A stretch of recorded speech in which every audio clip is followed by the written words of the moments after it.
শরীফের দরগা শরীফে গেলাম, ঈসা সালামের সব দরগাতে গেলাম 21, 22, 23-এ। কিন্তু যে ভিড়ের মধ্যে ফেসে গেলাম, অটো আমাদের ছেড়ে দিয়েছিল, আমাদের সাথীর ছেলেরা।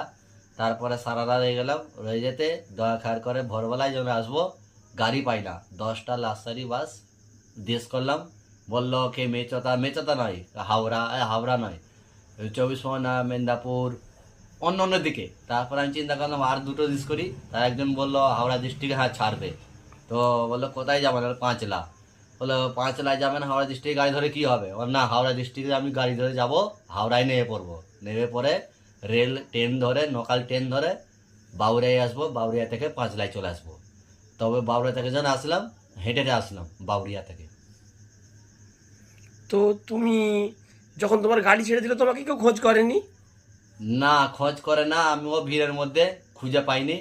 হয়তো আমার সাথীরা খুঁজে পায়নি, কি আর করবার। হয়তো ইচ্ছা ছিল, দাদা হুজুরের ওনার ইচ্ছে ছিল, আমার যেতে হয়তো মানা করেছে, সেই জন্য ওই জন্য আবার রেখে দিলাম। তো সারা রাত্রি তুমি কিরকম অবস্থায় ছিলে? সারা রাত ভালো অবস্থায় ছিলাম, কিন্তু দাদা হুজুরের ব্যাপার। তবে আল্লাহর রহমতে হুজুররা আমার সাথ দিয়েছে। আমার সাথীরা চলে গেছে তো কি হয়েছে, তো আমার হুজুররা খুব সাথ দিয়েছে, আল্লাহ পাক সাথ দিয়েছে, রসুল পাক সাথ দিয়েছে। তুমি খুশি তো এতে? আমি এতে নিশ্চয়ই খুশি, ইনশাল্লাহ। হ্যাঁ, দেখ তোমায় রেখে চলে গেছিল, এর জন্য তুমি অসন্তুষ্ট নয় তো? পছন্দ হয়নি, দুঃখ পাইনি। তবে একটা কি, আমার সাথীরা একটু যদি ক্লিয়ার আগে থাকতে বল দিত, আমি খুশি হতো, ব্যাস এতটাই ব্যাপার। এটাই মনে একটু দুঃখ লেগেছিল। হ্যাঁ, এটা বলে আসা কিন্তু দরকার ছিল। হ্যাঁ হ্যাঁ, কিন্তু তোমার রাতটা ভালোই কেটেছে, ভালোই মানে কেটেছে, কোনো অসুবিধা সেরকম অসুবিধা হয়নি। হয় না, অসুবিধা দেখ কিছু হয় না। আসার সময় সেরকম খুব একটা প্রবলেম কি? প্রবলেম একটাই হয়েছে, হাওড়ায় এসে নামলাম, ওনারা চলে গেলে 24 পরগনা।